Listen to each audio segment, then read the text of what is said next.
نحمده ونصلي على رسوله الكريم. أما بعد فأعوذ بالله من الشيطان الرجيم. بسم الله الرحمن الرحيم.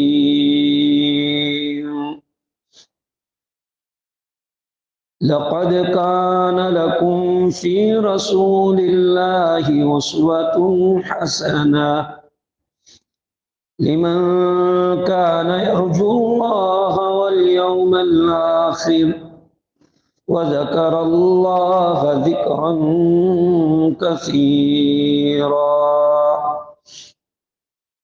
وقال تبارك وتعالى في مقام آخر: وما أرسلناك إلا رحمة للعالمين. صدق الله مولانا العظيم وصدق رسوله النبي الأمي الكريم. اللهم صل على مولانا محمد وبارك وسلم تسليما كثيرا كثيرا. بزرگوں اور دینی بھائیوں، اسلامی تاریخ کے اعتبار سے آنے والا مہینہ ربیع الاول کا مہینہ ہے۔ ربیع الاول کا مہینہ جب آنے کے قریب ہوتا ہے اور اس کا چاند جیسے ہی آسمانوں پر نظر آتا ہے، مسلمانوں میں، ایمان والوں میں ایک خوشی کی لہر دوڑ جاتی ہے، اور دوڑنی بھی چاہیے، کوئی بری چیز نہیں ہے، ایمان کا تقاضا ہے۔ محبوب کائنات، سرور کائنات، محمد مجتبی، احمد مجتبی، جناب نبی پاک صلی اللہ علیہ وسلم، آپ کی ولادت سے تعلق رکھنے والا مہینہ، اور جب ربیع الاول کا مہینہ شروع ہو جاتا ہے تو ہر جگہ جلسے، جلوس، سیرت کے عنوان سے محفلیں، یہ باتیں بری نہیں ہیں۔ حضور علیہ السلام سے تعلق رکھنے والی باتیں، یہ تو آدمی کے ایمان کا ایک جز ہے، اس کے بغیر آدمی مکمل مومن نہیں ہو سکتا۔ حضرت والا کی صحیح محبت، سچی محبت نہ ہو تو کوئی بھی آدمی کامل مومن ہو ہی نہیں سکتا۔ لیکن معاف کیجئے گا کہ ربیع الاول کا پیغام اور سیرت کا پیغام اتنا نہیں ہے کہ ہم ربیع الاول کے 12 دن سیلیبریٹی کے عنوان سے کچھ کام ایسے کر لیں، کچھ نعتیں پڑھ لیں، کچھ قصیدے پڑھ لیں، کچھ محفلیں آپ کے نام سے منعقد کر لیں۔ اتنا تقاضا ربیع الاول کا نہیں ہے، اور سیرت کا پیغام اتنا مختصر نہیں ہے۔ کیوں کہ جس ذات کو اللہ پاک نے کائنات کے لیے رحمت بنا کر کے بھیجا ہے، اور خاص کر ایمان والے لوگوں کے لیے جس ذات کو آئیڈیل بنایا ہے، یقین مانو آج کی اس ترقی یافتہ دنیا میں بھی آپ کی تعلیم، آپ کا لائے ہوئے نظام حیات اور آپ کی پیش کی ہوئی زندگی گزارنے کا جو طرز، آج بھی دنیا اس کی محتاج ہے، اس کے بغیر دنیا کامیاب نہیں ہو سکتی۔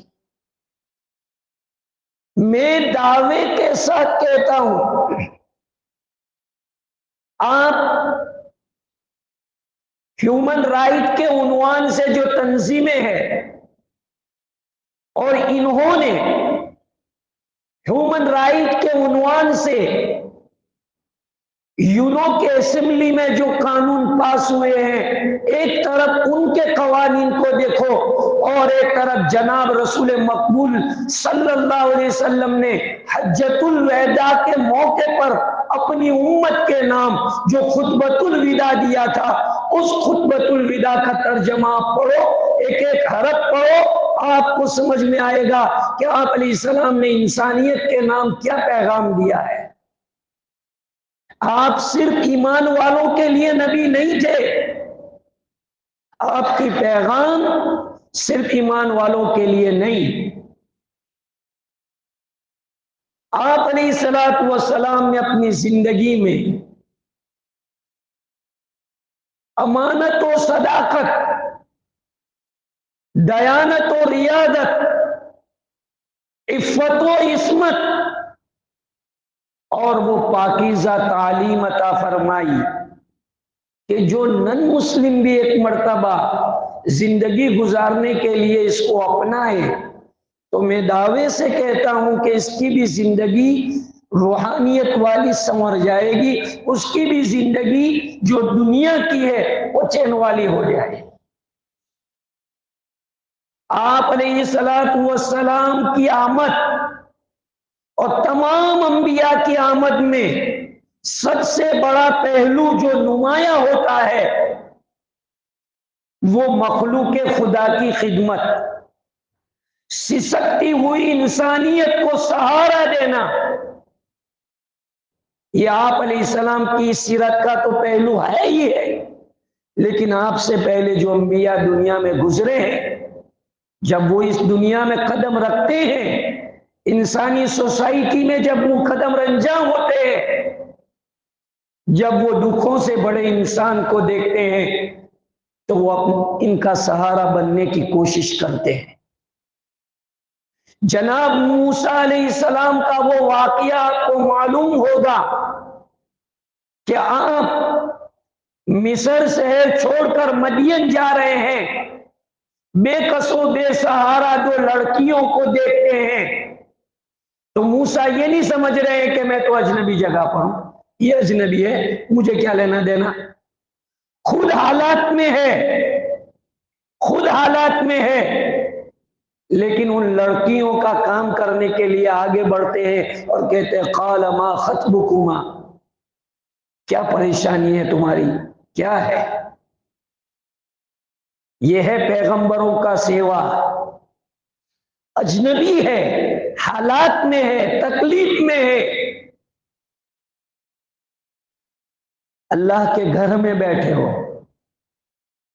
ذرا اپنے گریبان میں جھانک کے دیکھو،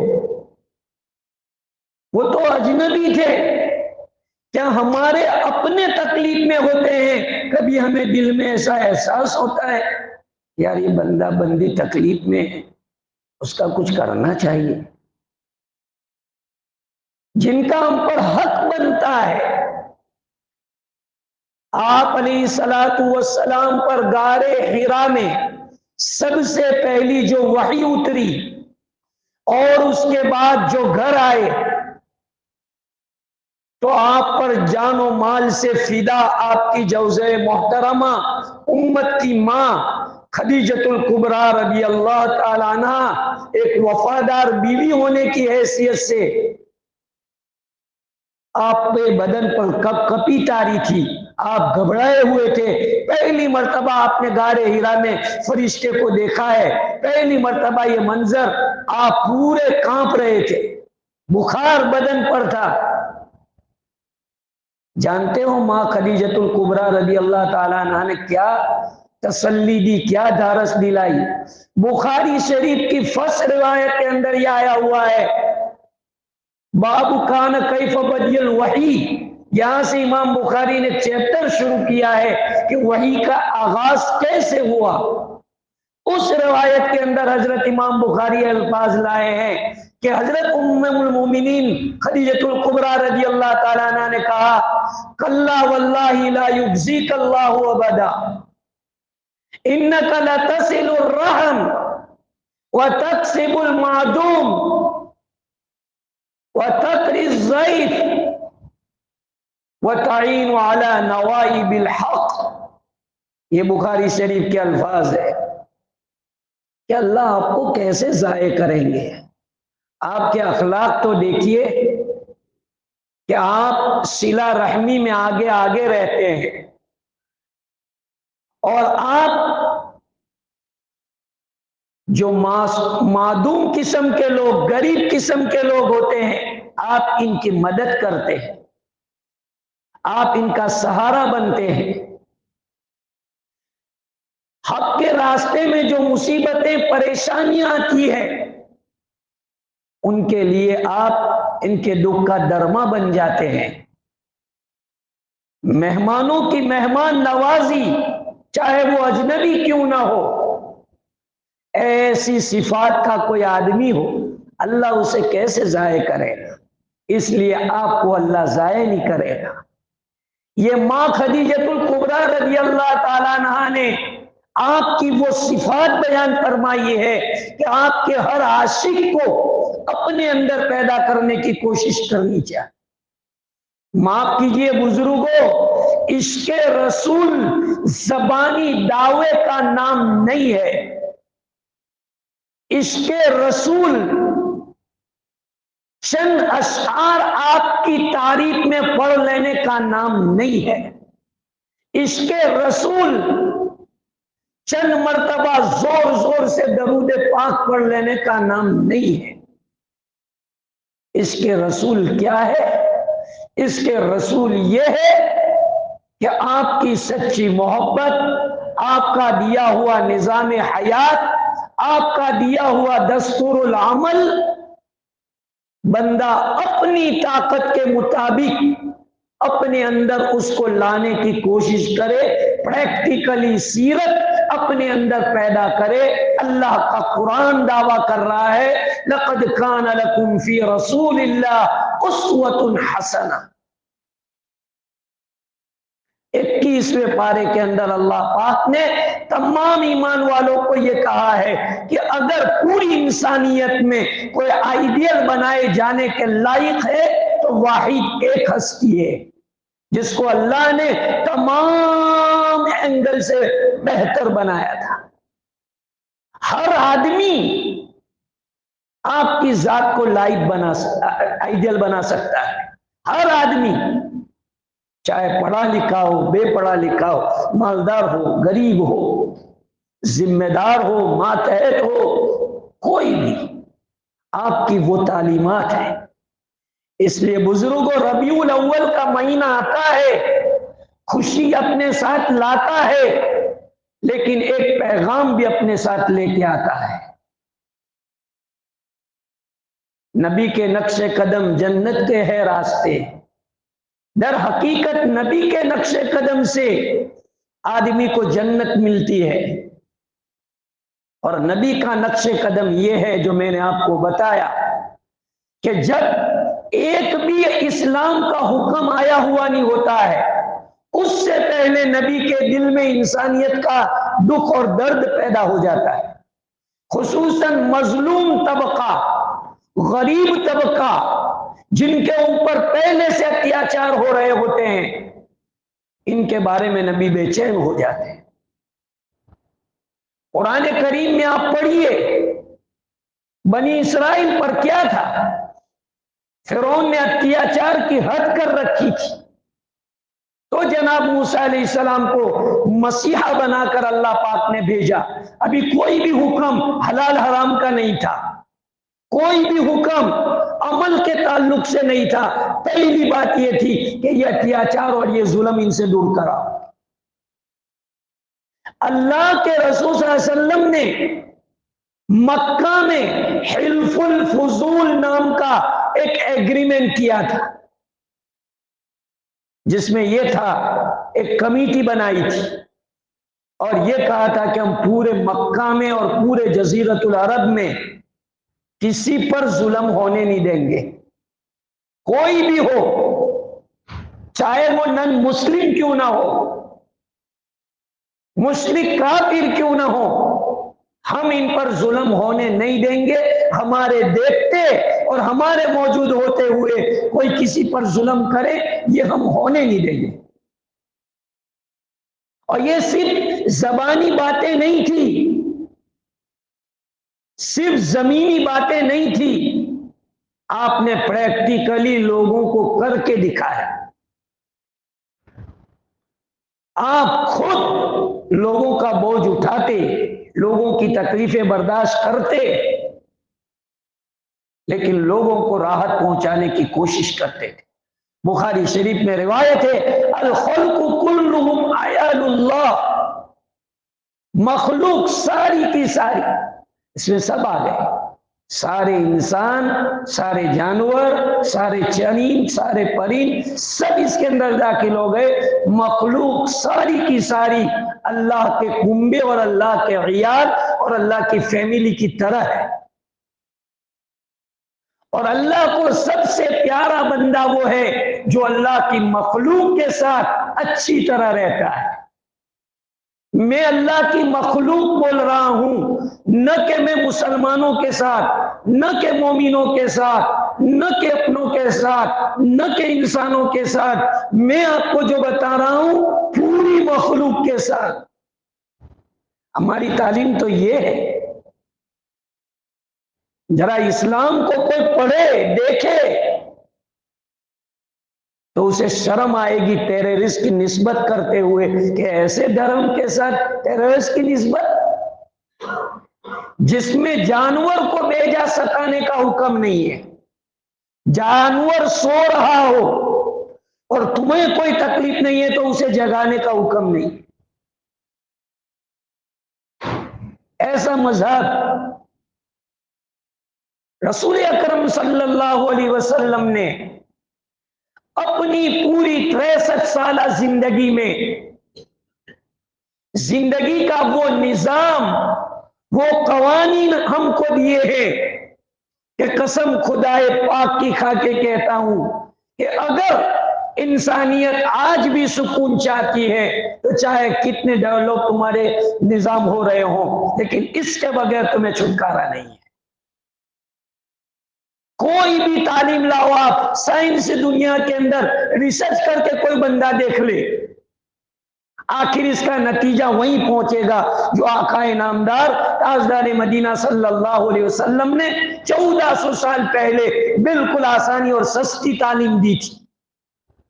آج لاکھوں روپیہ خرچ کرنے کے بعد اور کئی قیمتی انسٹیٹیوٹ قائم کرنے کے بعد، ریسرچ کے بعد جہاں تمہارا ذہن پہنچ رہا ہے اور جو تم ایڈوائزر مخلوق کو کر رہے ہو، انسانیت کو کر رہے ہو، 1400 سال پہلے جناب رسول اکرم صلی اللہ علیہ وسلم نے صفا کی پہاڑی سے لوگوں کو یہ پیغام عطا فرمایا تھا۔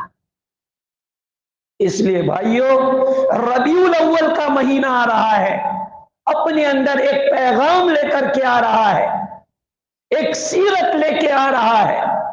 اس لیے میں اپیل کرتا ہوں مسلمانوں سے، ایمان والوں سے، خصوصاً نوجوانوں سے کہ آپ نبی کے کیریکٹر کا مطالعہ کریں کہ نبی کی جوانی کیسی تھی۔